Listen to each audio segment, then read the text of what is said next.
Gebeurt het wel eens dat jullie zo gezellig zitten te kletsen dat je verkeerd een steek laat vallen? Ja, dat gebeurt wel eens. Ik zie een heleboel gelachen, dus dat gebeurt vaak, of niet? Nou, nee, maar het gebeurt toch. Ja. En wat dan? We vergeten wel eens te tellen, hè. Ja, dan moeten we het uithalen en opnieuw beginnen. Wat begon met 1 vrouw en een haaknaald in een ziekenhuiskamer is uitgegroeid tot een baken van warmte.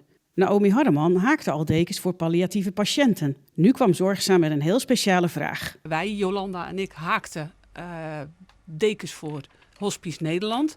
Dat uiteindelijk met vrouwen uit heel Nederland. En kwam de vraag vanuit Zorgzaam of we 1 deken wilden schenken aan Zorgzaam voor palliatieve patiënten. En dan werd hij elke keer opnieuw gewassen voor een nieuwe patiënt.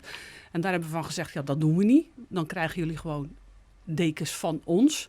En toen vroegen ze om 1 deken. Dus uiteindelijk vroegen ze om 35 dekens.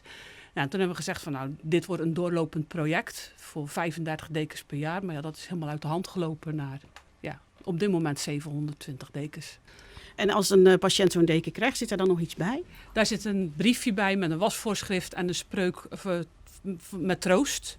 En dat die gehaakt wordt door de vrijwilligers van Haken voor Zorgzaam. Eén van die vrijwilligers is Helene. Dat wordt al een hele deken, zie ik.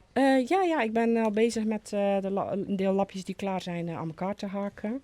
Dus dat is ook altijd wel een werkje om het allemaal aan elkaar te zetten. En hebben jullie afgesproken wat voor patroontje het dan moet worden met alle mensen die haken?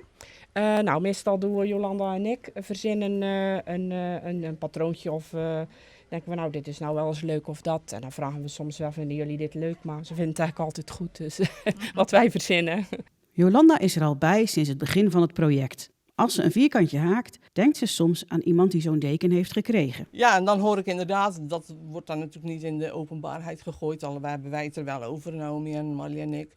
Dat het dus wel troost geeft en dat je ook hoort waar de deken dan uiteindelijk terecht komt bij iemand of bij een kleinkind in dit geval. Dus dat is wel, of een achterkleinkind zelfs, ja. dat voor de familie wel een troost geeft, ja. Patiënten weten niet wie de deken heeft gehaakt. Maar heel af en toe zijpelt er toch een berichtje door naar de haakgroep. Ja, we hebben 1 keer een berichtje terug gehad van iemand die een deken heeft gehad.